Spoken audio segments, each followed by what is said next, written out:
Rishi Sunak has hit out at Keir Starmer for his lack of policy details on what he's actually going to do if Labour wins the next election. The Prime Minister's been in the northwest today as he continues a regional tour and says he's prepared to do the difficult things that are right for the country in the long term.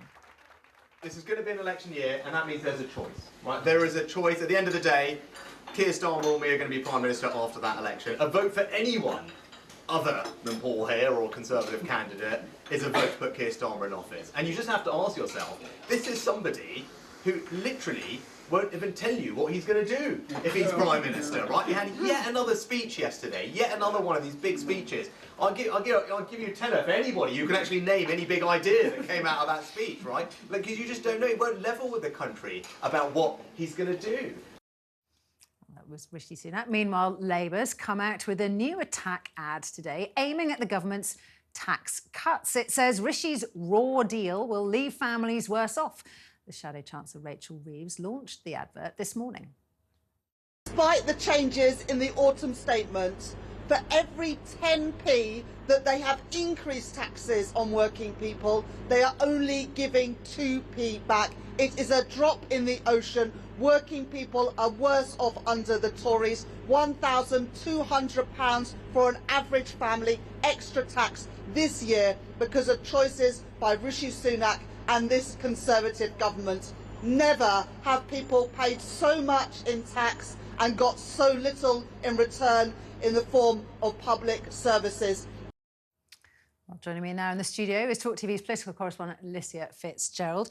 Well, despite Rishi Sunak saying yesterday there's not going to be a general election anytime soon, that he was minded to do it later rather than sooner, it feels very election-y at the moment, doesn't it? Definitely, and I feel like purely because we are in that year and we know that it will be at some point this year, that is exactly what it's going to feel like. Both of the two leaders of the main parties, Keir Starmer and Rishi Sunak, are just going to be battling it to the death to try and get as many voters as possible on their side. And it's all going to be about party political tactics. It's about telling the electorate that the other party and the other options are just the worst options and that anything other than them will be the better thing to do.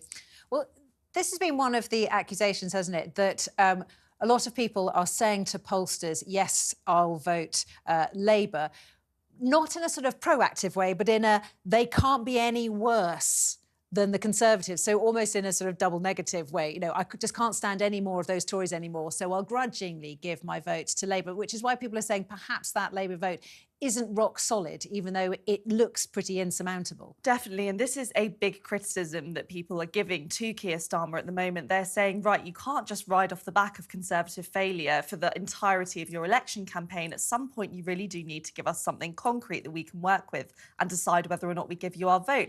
He argues, however, that people should be aware of what they stand for and all of Labour's key policies. He actually does have 5 key missions. We don't hear about them an awful lot. We hear about Rishi Sunak's big 5 pledges that didn't actually go so well. But Labour have some too. They're just not quite as punchy maybe as Rishi Sunak's were.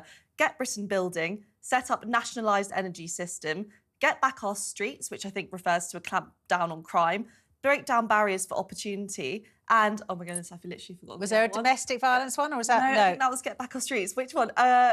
Mental health? Well, that kind of says it all, really, doesn't it? I can't remember. Is it childcare for the... Yeah, I think that may have been it. But all the same, even the fact that I couldn't rattle those off really easily maybe sends the message that it needs to in itself. They're not the easiest to remember. And I think that's the issue that lots of the public have when they try and think of what the Labour Party stand for. And of course, we saw Rishi Sunak there saying, because we know that he's not being put in front of the press, he's not being put in front of journalists, but there he was talking to ordinary people, as lobbyists and spin doctors would say. And he was saying, I'll give you a tenner if you can tell me one thing that the Labour Party is promising or stands for. And then we had Rachel Reeves saying, with that new poster that they were launching this morning, sort of saying, well, the Conservatives are taking with one hand and giving a tiny weeny bit back with the other hand. Yeah, so this ad, it's interesting. So it refers to the Conservative Party's plan to cut the amount that you pay in national insurance. So at the moment, it's 12% of your weekly earnings. As of tomorrow, I think it is, that's going to be 10% of your weekly earnings, which obviously on face value sounds like a really good deal. You know, anything like that is good news. But what the Labour Party are pointing out is that actually we have the highest tax burden that we've had in 71 years, something crazy like that. And income tax still is really, really high, and because of fiscal drag, and that's a really boring term that everyone hates hearing, but that has dragged people into higher tax bands because And those it's going to drag more people. into these tax bands because the thresholds have been frozen since 2021. So actually, they're saying whilst they may be giving you something small, what actually is happening is you're still going to be paying more tax and you're going to be feeling that squeeze. And it's a bit of a sleight of hand.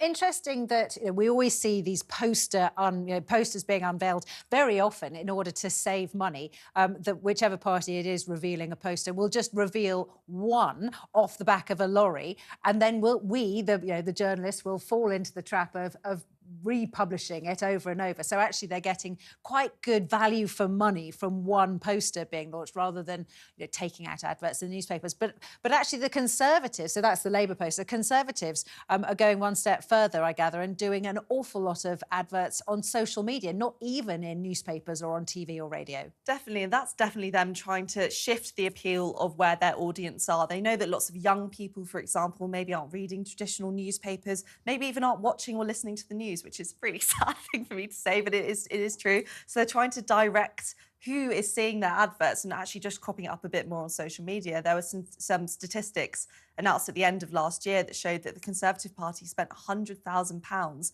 on social media adverts alone just in the month of December, which is a lot of money, but they'll probably argue that that is money well spent.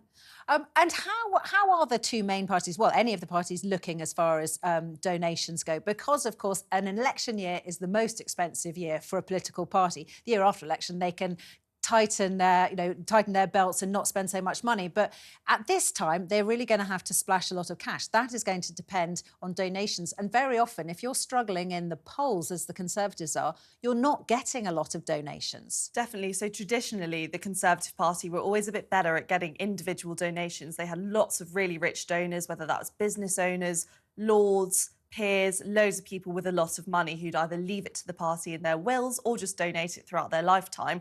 That has slightly changed a little bit. Since Keir Starmer has been the leader of the Labour Party, Labour have become far more active in that scene. They've had far more individual donations.